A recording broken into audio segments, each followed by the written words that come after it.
Hello, I'm exhibition curator Gareth Brereton, and this week we'll be discussing this masterpiece of Assyrian art. This is a carved wall panel carved from limestone, and this once decorated a room in the southwest palace at Nineveh, Ashurbanipal's first residence. And it is an important document of a war between the Assyrian army and the Elamites of southwest Iran. So first I'm going to give you a little bit of a backstory about how this battle happened, why war broke out between the two kingdoms.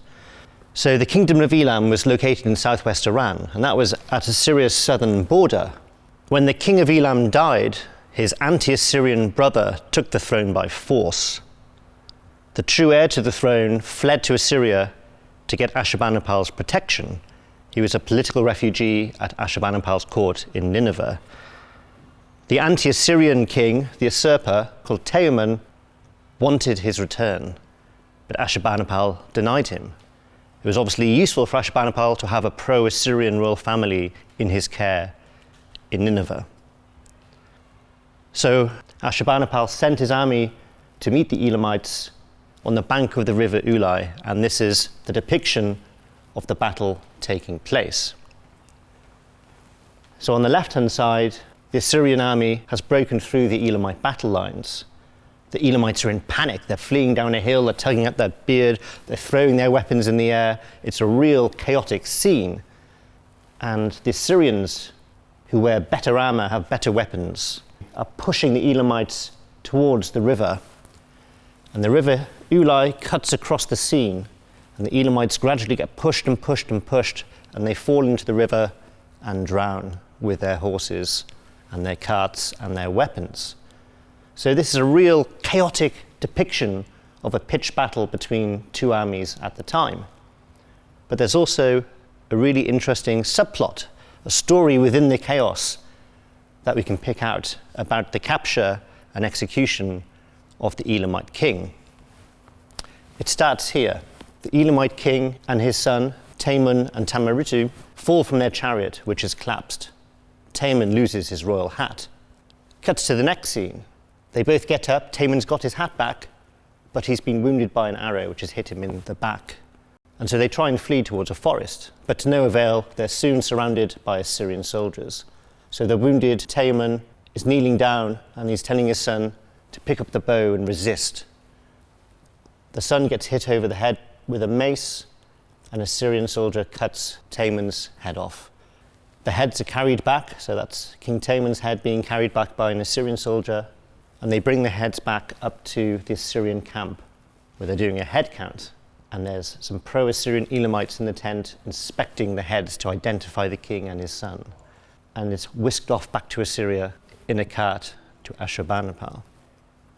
As you may have noticed, the scenes jump around and the figures are repeated in time and space.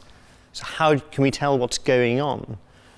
Well, the Assyrians, luckily for us, left these sort of captions, inscriptions, much like a cartoon strip, explaining the story as it unfolds.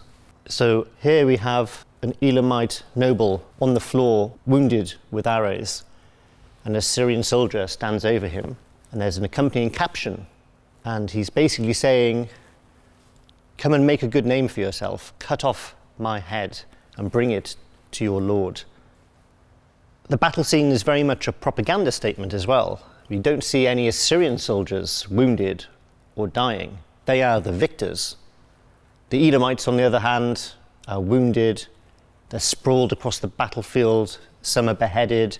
Vultures and carrion birds pick at their remains. Okay, so what happened next? Luckily, we have these reliefs that tell us the aftermath of the battle. Here we have a scene that takes place in Elam, and then a separate scene at the top takes place back in Assyria. So in the bottom scene, the victorious Assyrians lead the puppet ruler that sought sanctuary in Assyria to the Elamites to install him as king. An Assyrian eunuch, who's shown without a beard, holds the puppet king by the wrist and leads him towards the Elamites, who come out of the city and bow down before him.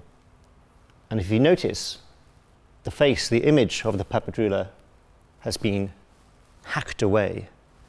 And when Nineveh finally fell and was sacked, the invading armies sought out images such as these and defaced them to remove their power. At the bottom of the scene, we have the river Ulai, which continues from the earlier relief with the dead Elamite soldiers floating downstream.